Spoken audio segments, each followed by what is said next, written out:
What's up, guys? This is your guy, Victor Bell. Welcome to today's Bell Zone episode, and I'm going to go over the four things you need to do if you want to operate your business at a cash flow capacity or a cash flow business, like I like to call it. So, and these are some things that I know I need to focus on more. I mean, I think as executives, we all need to focus on gross income. This is like a hot topic between me and my wife, Sharon. I'm always like stressed out, like, we need more money. We need more money. We need more people. So, it's not that I'm making this stuff up. This is real for me, so I definitely want to share it with you. So take a look at everything that you do, find out where you fit, and as this is relatable, I promise you these are things that are going to be ongoing in your business, whether you own a real estate company or you have another business where you sell socks, widgets, whatever, don't matter. This is all business, okay?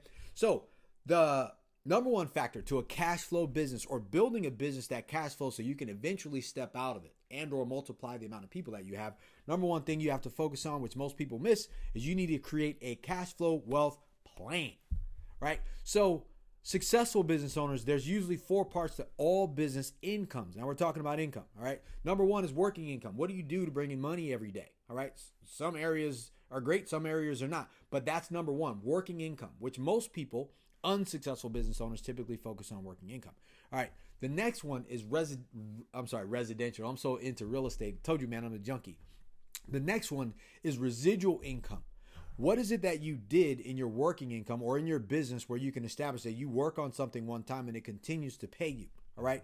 So you're still working it, but it's residual income. You worked on it once, it came in. Boom. So we have working income. Now we have residual income. The next income, because there's four, this is number three, is passive income. That's where I got working income, working my butt off, getting this in, and I got some money coming in. The next one's residual income. I worked my butt off once. That money continues to come in. And then the next one is passive income. So now you have this overage of money that you have sitting, and then you roll it into something that pays you passive income. So really that money is multiplying, working for you, whether you don't work for it or not. Woo, that's what everybody really wants, right? And the last thing that most people miss, I know this because I'm in real estate, is really equity. So as a cash flow business component, when you start talking about creating wealth for yourself, the biggest one is always equity. You will always make more money in a business selling your business than you will working on the business. The business will make cash flow, but you really don't realize real big pops of value until you exit the company. And you can't do that unless you're focused on the amount of equity that your business creates, right? All right, cool. So that's the number one piece to creating a cash flow business, is putting together a wealth plan. So working income, residual income, passive income, and equity of your business. And we're talking about a business here. It doesn't matter what business you're in. This is standard across the board. All right. So the next thing is the business skills that you're going to need. So again, out of the four, the first thing you're going to focus on is, okay, I need to create a plan, a business plan. How much money do we need? How much money do I want? When I exit this business, how much money am I going to make? That's first. Next, you need to look at the business skills that you need.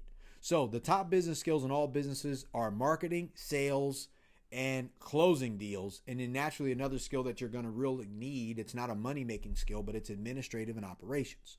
So I personally push through all the time with the 70-15-15 rule. 70% of your time should be spent on marketing, promoting, financing, sales, because that's the only activity in the business that generates revenue. And your job as an executive or a business owner is to generate money, period, right?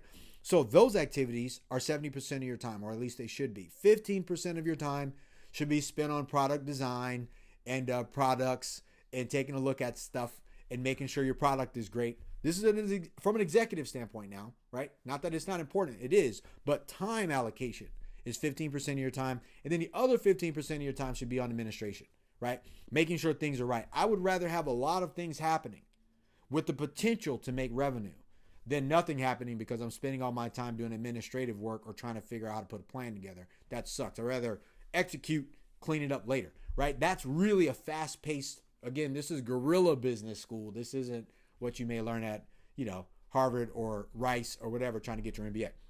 So next, it is the business assets. So what are you going to put your business assets in? What are you going to focus on?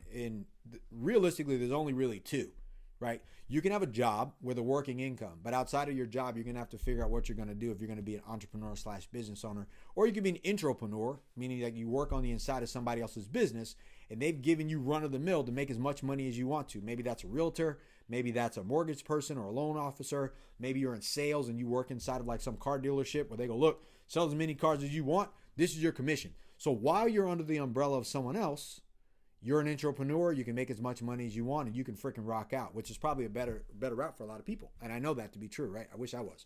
So, but it's going to be business and or it's going to be real estate, period. Now, if you're like me, where your business is the real estate, your gestation period or the time frame of your sales cycle is going to be a little bit longer. Meaning like you got to find a property, buy a property, like we said, turn around and sell the property because the biggest bump on your exit is the equity, right? You can't spend equity unless you sell something.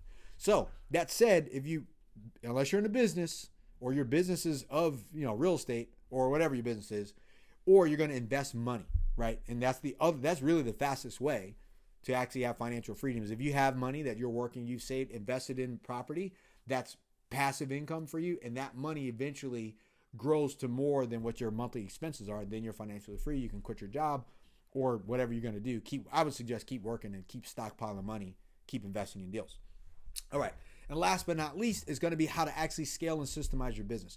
So everybody's going to be on some part of this thing. These are the 4 things you have to know to have a cash flowing business or to be a wealthy business owner at some point in your lifetime. You have to get to the part where you can 1, systemize, 2, scale. Scale just meaning you can write down what you did that works and then you can teach it to other people. So let's say you by yourself close 3 deals a year and then you hire 4 people and now those 4 people close 3 deals a year because you wrote it down. And you should be able to close 12 deals a year. But now you move into what primarily most of us are over ourselves, which is a manager. So some people don't like to manage. Like at some point you have to learn how to crack the whip. But if you're going to be wealthy in this, you got to focus on that because that is the only way to create a wealthy cash flowing business. You got to focus on the wealth plan. That's number 1. Number 2, you got to focus on the business skill sets that you need to hone as an executive, as an owner, as an entrepreneur, as a sales professional, whatever it is, or whatever your activity, your active role is. All right. The third thing is you need to know the vehicle that you're in, whether you're focusing on your business or you're investing in real estate and using real estate as an asset to generate revenue and cash flow and equity, right? Because you get all 4 incomes from real estate. And then last but not least, how do you systemize and scale your business to where you can eventually exit the business? And here's why it's important to know that you need to systemize and scale and hire people. Because if you're ever going to realize equity in your business, you got to sell it. And no one's going to buy your business from you if it won't run itself, right? Or you can sell your business, give away all the rights and the names and stuff like that, and you continue to work in your business as an employee, but no one starts a business to be an employee of someone else later for some shit you started. So that's why real estate's better. But anyways, I bring all that up to say, I wanted to share this video with you, and I talk fast, I know, because I don't want to keep you long, but super important thing to break down and remember. If you're going to be a wealthy business owner and or create a cash flowing business, number 1 thing you got to focus on, how much money do you need to create wealth? I'm not talking about create a good living. I'm talking about wealth. Wealth takes longer to create. Good livings, you can do that, but honestly, good livings come up to be short livings over time, and you got to figure out how to do both, all right? So the next thing is, which business skills do you need to practice on? Is it marketing? Is it sales? Is it closing? Is it negotiation? Is it financing? Is it how to become cash flow positive in a situation by pre-selling your products? Is it buying a property that you don't have debt on and turning around and reselling it so you mitigate your risk of finance, which is still financing? All of this is valuable when you know, like, oh shit, I got to learn this. This is a skill. This isn't something that I'm just come out of my mom's womb with. You have to learn this, all right? Next, which assets are you going to focus on? If it's business, then it's business. Then you need to learn everything you can about your industry. You need to have so much expertise that you have authority in your business space, your industry. For me, it's real estate, multifamily, residential.